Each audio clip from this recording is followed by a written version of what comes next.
Plenty bitches say please, really judge them peas. Don't need a voucher, come and see. Really seen 10 G's and I was only 19. Back when I was 16, I had a Glock 19. But that bitch cause a scene, like what the fuck a nigga mean? It ain't what it seemed, but I know this shit ain't a dream. Alright, so what's your name? Bossman Willy. Explain your name, where you get Bossman Willy from? Well, I started off first with Back Street, really, you know, from my neighborhood. I'm from Back Street, the area, but that shit, I think food out there, bro. Eventually, once I joined a little group with my brothers and shit called Young Mafia, I had to switch it up and shit. I always looked at myself as a boss because I started off on my own, you know what I'm saying? So, shit, you know a boss man with it. So when you saying Back Street, where is that? What section is that in Jacksonville? North side, Harborview. Harborview. Okay, so how long you been rapping? Shit. Damn near all my life. I started around 7, 8 years old. 7, 8 years old. Why did you start rapping? Like, what made you start at 7, 8 years old to rap? Shit, all my brothers was rapping. They had a little group called Street Legends. All kinds of shit, you know, shit. Everybody be wanting to be like their older brothers and shit. You know, they were playing football and shit. So look, then tell me your first rap memory then. Your first memory, like in the booth, rapping, just in general. My very first rap memory, bro, it was at my brother's mom's house. It was me, 2 of my other brothers. They had the little studio set up in the closet and shit. And I used to always want to hop in a session with them and shit, but you know, I was young as hell. And I ain't know what I was doing, to be honest. But one time they put me in that bitch, and I don't remember the exact verse, but I probably sparked my like 4 or 5 bars or whatever. And shit, for them to hear what I was saying, shit, you know, it excited them. And that shit excited me. So yeah, that was like my first rap. So who was your inspiration when it came to like rapping and?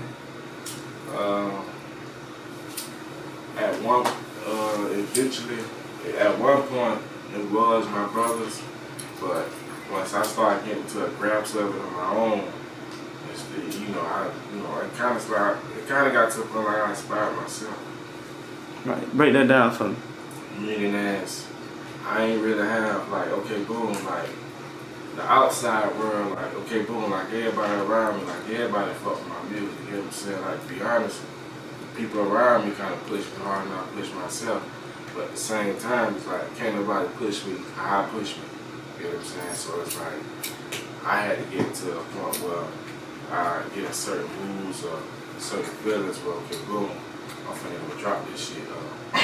I done came up with some shit in my head. I just been imagining floating around, or I'm finna do the video like this to a point where, you know, all these inspirations coming off the shit I'm feeling and the shit I'm going through. So that's why I say I kind of like inspired myself. So I see you have a lot of like street concepts. Like, where did you get that hustle like in the streets from it with your raps? Shit, like my whole family kind of like was, you know, involved in the streets on both sides. So it was kind of like, I ain't gonna say it was bound to happen, but I was experiencing all that shit at a young age. So that's where a lot of that come from. My daddy listened to a lot of gangster rap. You know what I'm saying? Niggas like Raekwon, you know what I'm saying? Wu-Tang, you know what I'm saying? All that shit, you know what I'm saying? So, as a child, I'm hearing this shit, I'm seeing this shit, so eventually when I started rapping, you know, I started expressing myself to the same shit I was seeing and hearing. Like, to be honest, No Limit was kind of like one of the biggest motherfucking inspirations to me at the time. That's all I used to listen to. I used to want to be like them real bad. And not even just the specific artists, it's just the music. You know what I'm saying? The music was drum. So what do you feel the difference is from the streets and the booth? I mean, the streets, of course, streets were reality. I mean, you know, you get what you give, but the booth is like, it's your own plate. You know what I'm saying? It's up to you how much you want to eat, you know what I'm saying, when you want to stop eating, you know, like you got your own space to do what you want to do at the time. You know, so it's only you. So break that down. You get what you give in. Like break that down for me. Like full into the streets, bro. Okay, boom. You out here doing your shit like you're supposed to. You know what I'm saying? Certain people notice it. Who doing their shit probably a little better than you. That make people want to fuck with you. You know what I'm saying? Your network, put shit together, or just yourself regardless. You know, you just get good results by doing good shit. You know, you stay focused, you get focused results. So we recently shot a video together.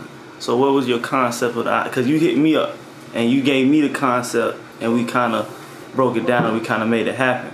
Like where did you get that concept from? Okay, boom. The song's called Clean It Up, man.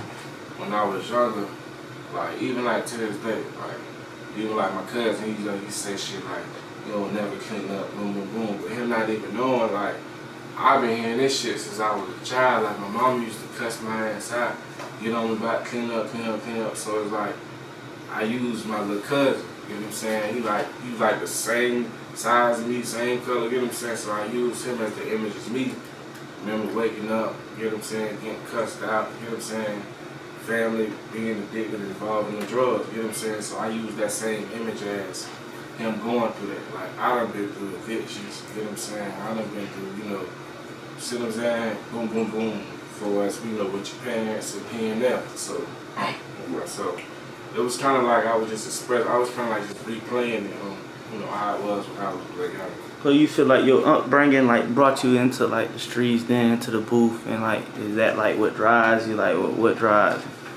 I mean, now shit, you know, I got kids, so that's kind of what it is to me now. Because to be honest, like shit, it be here and there with me, but I'm like I knowing I got something that I you know I can take grabs on and take advantage and go somewhere with it. And you know I got you know my will was depending on this shit. It's like I gotta give my all. So that's kind of where it's at with me now. So let's get back to the rap. So what artists like are you looking to work with? Like in the city, then like when we say like when you get big and you blow up, when you do. I mean, as far as in the city, I got people I've already, not people, I got brothers I've already locked in with. To be honest, I'm kind of like comfortable with everything I was doing. So as far as that, that's just that.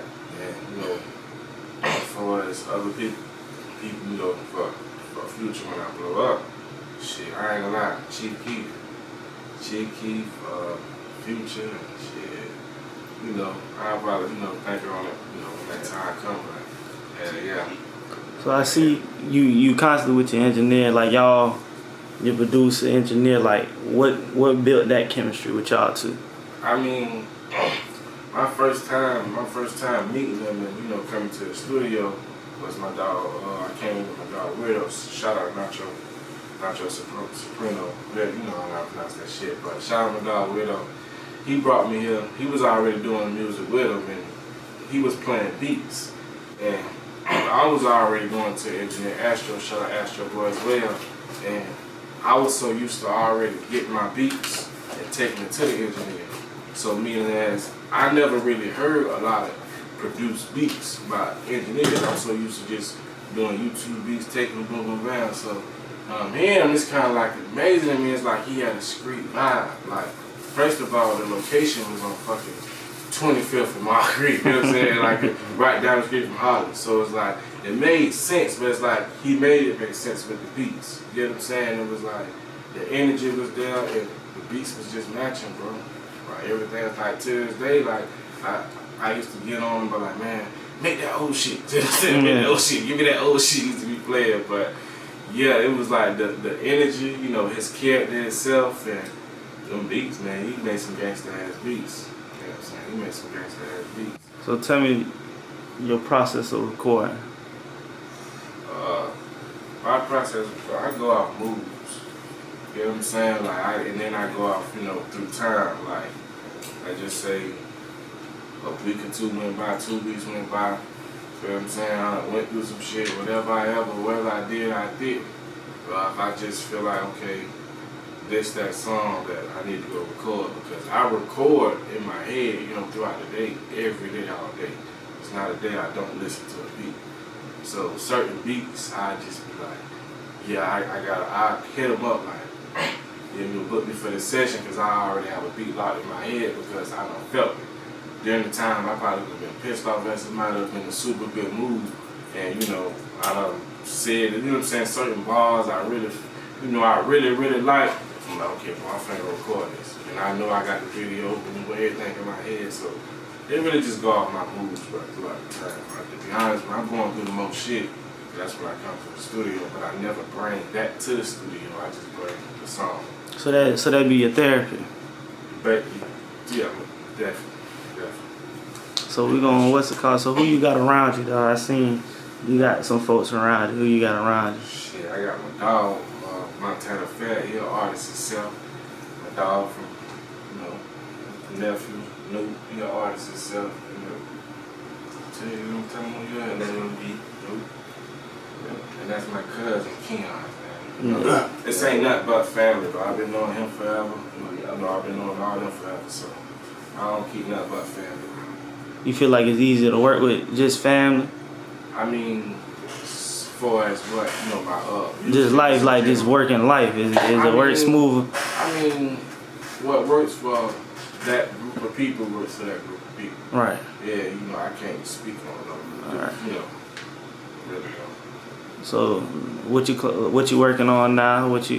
How you closing the year out? Well, right now, the last quarter. Right now, I got a video I just did. With y'all cleaning up. I'm finna drop the single. I'm gonna release the single. And right now, I got a project I'm working with my engineer, Kingpin, and Fat Boy as well. Shout out my dog, Fat Boy.